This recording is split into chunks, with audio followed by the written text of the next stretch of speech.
Hello students, I hope आप सब बढ़िया होंगे और डिजिटली काफी नॉलेज गेन कर रहे होंगे। आज हम स्टार्ट करने जा रहे हैं एक्सरसाइज 7.2। बट उसे स्टार्ट करने से पहले हमें कुछ थ्योरम्स हैं जो कि पढ़नी पड़ेंगी। That is theorem 7.2 and 7.3। चलिए जब स्टार्ट करते हैं, क्योंकि इन दोनों का हमें उसमें यूज करना पड़ेगा। और जो 7.1 की हमने side angle side, angle angle side, angle side angle, ये सारी प्रॉपर्टीज पढ़ी थी, ये हमें ऑलरेडी पता होनी चाहिए। चलिए जी स्टार्ट करते हैं। सबसे पहले देखिए, angles opposite to equal sides of an isosceles triangle are equal. अब इसका क्या मतलब है, और ये याद भी होनी चाहिए क्योंकि इसी का हमें यूज करना है, तो रीजन के बिहाफ पर इसे लिखना भी पड़ेगा। देखिए जरा क्या कहा उन्होंने, आइसोसेलेस ट्राइंगल की बात कर रहे हैं। चलिए जी सबसे पहले तो अपना आइसोसेलेस ट्राइंगल बना लेते हैं। अगर हमने कहा that is A B and C, isosceles में क्या होता है, कोई भी हमारे पास दो साइड्स इक्वल होती हैं। अब देखिए इन्होंने क्या कहा, angle opposite to equal sides कौन कौन सी हैं, ये रही दोनों इक्वल साइड्स। इनके अपोजिट में एंगल कौन सा होगा बता सकते हैं। देखिए AC ये वाली साइड है, इसके अपोजिट में कौन सा एंगल है, ये रहा, इट मीन्स दिस एंगल। ठीक है जी। दूसरी हमारे पास AB है, AB के अपोजिट में कौन सा एंगल फॉर्म्ड हो रहा है, देखिए ध्यान से, दिस वन, इट मीन्स ये वाला एंगल। तो क्या कहा इन्होंने, angle opposite to equal sides of an isosceles triangle are equal. इसका मतलब कि जो हमारे पास आइसोसेलेस ट्राइंगल में इक्वल साइड्स होती हैं, उनके अपोजिट में जो एंगल हैं वो भी इक्वल होंगे। ठीक है, थ्योरम का ये मतलब है। सिंपली हम इसका यूज किस तरीके से करना है ये देखिए जरा। जब भी आप लोगों के पास ये गिवन रहेगा कि एक ट्राइंगल है और उसकी दो साइड्स इक्वल हैं, तो हमें ये इस थ्योरम के बिहाफ पर ये पता चलेगा कि ये सिर्फ साइड से इक्वल नहीं है, बल्कि इन साइड्स के जो अपोजिट में एंगल आ रहा है, इसके अपोजिट में ये एंगल है, ये दोनों एंगल भी इक्वल है। ठीक है, अगर हम गिवन और देखें कि क्या गिवन रहेगा हमारे पास, तो देखिए जरा गिवन क्या रहेगा, गिवन रहेगा हमारे पास that AB equal to AC। ठीक है, और हमारे पास कंक्लूजन क्या निकलेगा इस थ्योरम की हेल्प से, दैट इज थ्योरम 7.2 की हेल्प से। ऐसे नहीं कि आप क्वेश्चन में 7.2 लिख देंगे, आपको ये पूरी लैंग्वेज लिखनी पड़ेगी, आपको ये लैंग्वेज याद रखनी पड़ेगी। ठीक है, तो देखिए जरा कंक्लूजन क्या निकला कि जो एंगल B है वो एंगल C के इक्वल होगा। ठीक है, अब देखिए जरा, मान लीजिए एक ट्राइंगल हमारा कुछ इस तरीके का है। ठीक है, ये हमने क्या बनाया, एक ट्राइंगल फॉर्म कर दिया। दूसरा हमने कहा कि आइसोसेलेस है, इट मीन्स ये वाली साइड इसके इक्वल है, और यहां से हमने एक और लाइन ड्रॉ कर दी। ठीक है, दिखाई दे रहा आप लोगों को। तो क्या आप मुझे बताइए, अगर हमने कहा कि ये ट्राइंगल है ABC, अब इसमें अपोजिट एंगल्स बताइए कौन से बनेंगे, क्योंकि यहाँ पे एंगल अपोजिट है, वो भी इक्वल साइड्स के। आपको क्या लेना पड़ेगा, ऐसे नहीं कि आप लोग ये दो ट्राइंगल ले लेंगे। अब देखिए जरा, एक ट्राइंगल देखते हैं, इसे D पॉइंट लेट कर लेते हैं, ABD। तो आप कहेंगे इस साइड के अपोजिट में तो ये वाला एंगल है, ठीक है जी, और इस साइड के अपोजिट में ये वाला एंगल है, ठीक है जी। तो आप कहेंगे ये दोनों इक्वल हैं, 1 और 2।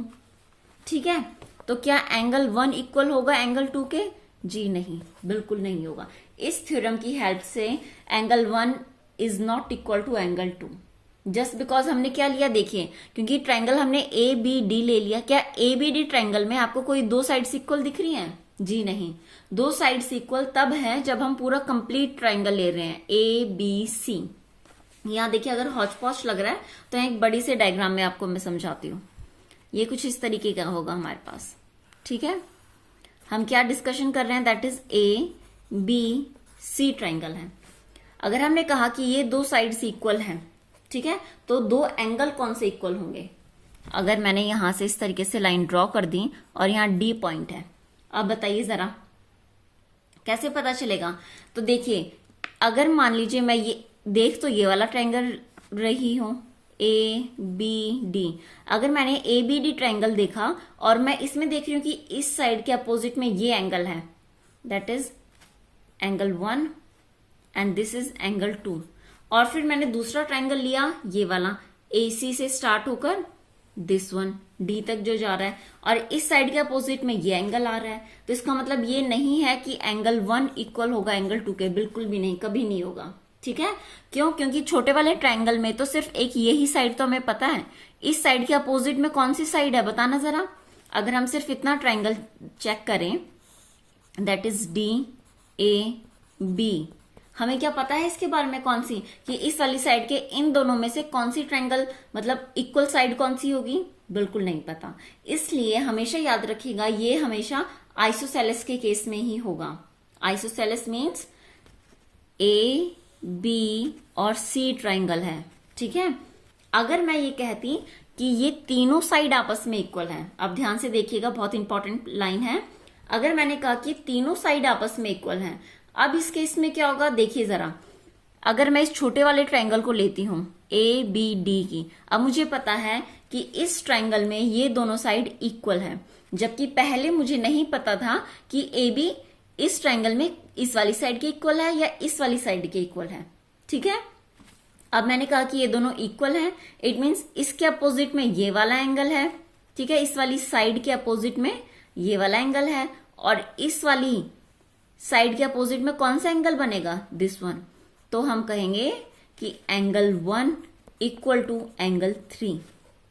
ठीक है, अब इसी तरीके से यहां देखिए, अगर मैंने कहा कि ये दोनों साइड्स इक्वल हैं, इट मीन्स इस साइड के एसी साइड के अपोजिट में कौन सा एंगल आ रहा है, दैट इज एंगल 2, और यहां पर एडी साइड के अपोजिट में कौन सा एंगल आ रहा है, दैट इज एंगल 4 लेट कर लेते हैं। तो हमें क्या पता चला कि एंगल 3 इक्वल टू एंगल 4। ठीक है, आई मीन ये क्या होगा, सॉरी 2 इक्वल टू 4 हो जाएगा। ठीक है, 3 नहीं होगा, 2 होगा ये। ओके, चलिए अब आगे देखते हैं। अब दूसरा केस देखिए, अगर मैं पूरा कंप्लीट ट्रायंगल लूं, क्योंकि यहां पर 3 ट्रायंगल्स फॉर्म हो रहे हैं, एक ए बी डी, एक ए सी डी और एक ए बी सी, पूरा कंप्लीट। अगर मैं पूरा कंप्लीट ट्रायंगल देखूं तो देखिए जरा, ए बी सी ट्रायंगल, क्या ए बी सी ट्रायंगल में ए बी ए सी के इक्वल नहीं है, बिल्कुल है। इसका मतलब ए बी के अपोजिट में देखिए, अब बीच की लाइन भूल जाइए, जब हम पूरा कंप्लीट ट्रायंगल एबीसी की बात कर रहे हैं तो बीच वाली लाइन को याद रखने की जरूरत नहीं है। ठीक है, इस तरीके से अब देखिए जरा, एबीसी ट्रायंगल में एबी के अपोजिट में कौन सा एंगल होगा, दिस एंगल, और इस एंगल का हमने नाम 4 दिया हुआ है। ठीक है जी, और एसी के अपोजिट में कौन सा एंगल होगा, ये वाला, और इसे नेमिंग हमने 3 की दी हुई है। तो इससे हमें क्या पता चला कि जो एंगल 4 है वो इक्वल हो जाएगा एंगल 3 के। ठीक है, आई होप ये चीज आपको समझ आ रही होगी, और थोड़े से कंसेप्ट हल्के फुल्के थोड़े से ट्रिकी लग रहे होंगे, बट ये चीज समझना बहुत इंपॉर्टेंट है, क्योंकि ये सारे इस तरीके के डायग्राम्स, इस तरीके का कंसेप्ट हम आगे एक्सरसाइज 7.2 में करेंगे, तो बेहतर है कि थ्योरी हम यहीं पर अच्छे से समझ लें। ठीक है जी, अब देखिए जरा, ये भी हमें पता चल गया, ये भी पता चल गया, और ये भी पता चल गया। अब इस केस में क्या होगा, देखिए 1 और 3 इक्वल है, 2 और 4 इक्वल है। ठीक है, और जबकि यहां से क्या होगा कि जरा 4 और 3 इक्वल, इट मीन्स आपस में ये दोनों भी इक्वल हो जाएंगे। देखिए एंगल 2 इक्वल टू एंगल 4 हो गया। अब इसी के केस में हम लोग यहां पर आगे ट्राई करते हैं।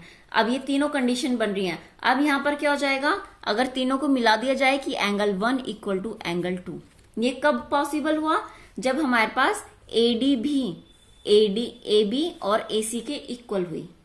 अगर आपको ये चीज नहीं समझ में आई है तो वीडियो थोड़ी सी रिवाइंड कीजिए, अच्छे से समझ में आ जाएगी। इसी तरीके से हमारे पास एक सेकंड थ्योरम आती है, इसके जस्ट अपोजिट। ठीक है, तो ये आपको इजीली समझ में आ जाएगी जब आपको ऊपर वाली आ चुकी है। तो देखिए जरा, the side opposite to equal angles of a triangle are equal. इसमें क्या कहा इन्होंने कहा, मान लीजिए हमारे पास एक ये ट्राइंगल है, ये बहुत इजी सा है, पी क्यू आर। ठीक है, अगर इन्होंने कहा कि हमारे पास 2 एंगल है, एक ही एंगल और ये एक ही एंगल। इन्होंने कहा कि angle P equal to angle Q, ये हमारे पास गिवन है।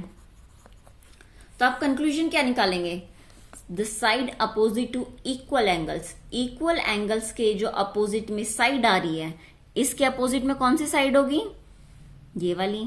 ठीक है जी, इसके अपोजिट में कौन सी साइड होगी, ये वाली। तो वो भी क्या होती हैं, ट्राइंगल्स आर इक्वल। तो जो इक्वल एंगल्स की अपोजिट साइड्स होंगी वो भी इक्वल होती हैं। ये तो गिवन था। कंक्लूजन में क्या लिखेंगे? That Q R equal to P R. ये हमारे पास कंक्लूजन निकलेगा। आई होप आपको समझ में आ गया होगा किस तरीके से हमें क्वेश्चंस सॉल्व करने हैं। ये दो थ्योरम्स हैं, इन पर बेस्ड अभी हम एक्सरसाइज 7.2 स्टार्ट करते हैं। अगर आपको वीडियो पसंद आ रही हो और काफी यूजफुल भी हो आपके लिए तो लाइक शेयर जरूर कीजिएगा। चलिए जी स्टार्ट करते हैं एक्सरसाइज 7.2 का क्वेश्चन नंबर फर्स्ट। ठीक है, इस क्वेश्चन का हमारे पास डायग्राम नहीं गिवन है, बल्कि हमें इसका डायग्राम खुद बनाना है, इसलिए आपको लैंग्वेज पढ़कर खुद बनाना आना पड़ेगा। ठीक है जी, किस तरीके से बनाया जाता है, किस तरीके से हम अपनी लैंग्वेज का यूज करते हैं डायग्राम बनाने में। देखिए जरा, एन आइसोसेलेस ट्राइंगल ABC। ठीक है, तो सबसे पहले एक आइसोसेलेस ट्राइंगल ही बनाते हैं।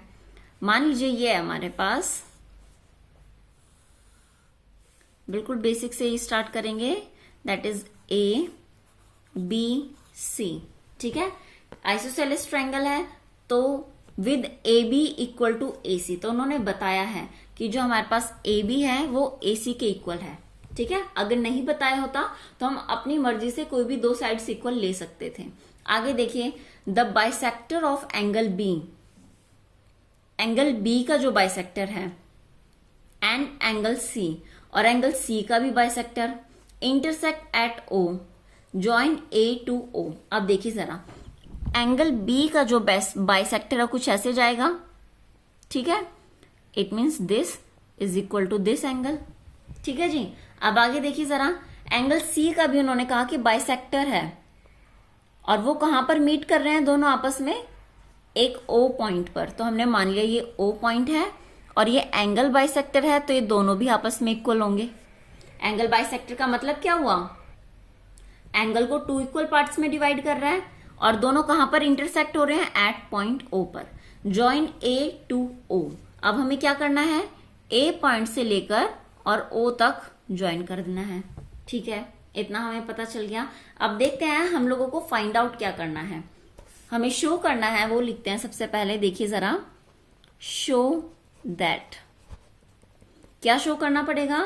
कि OB इक्वल टू OC। याद रखिए इसमें 7.1 का भी यूज होगा और 7.2 में हमने जो दोनों थ्योरम पढ़ी हैं अभी उनका भी यूज होगा। ठीक है, सेकंड चीज हमें क्या फाइंड आउट करनी है?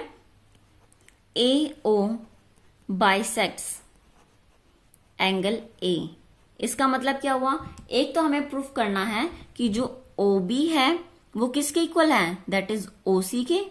फिर हमें ये भी बताना है कि जो AO है ये एंगल बाइसेक्टर है एंगल A का। इसका मतलब ये वाला जो इतना एंगल होगा ये हमें इसके एंगल के प्रूफ करना है। चलिए स्टार्ट करते हैं। सबसे पहले देखिए, सबसे पहले गिवन था कि AB इक्वल टू AC।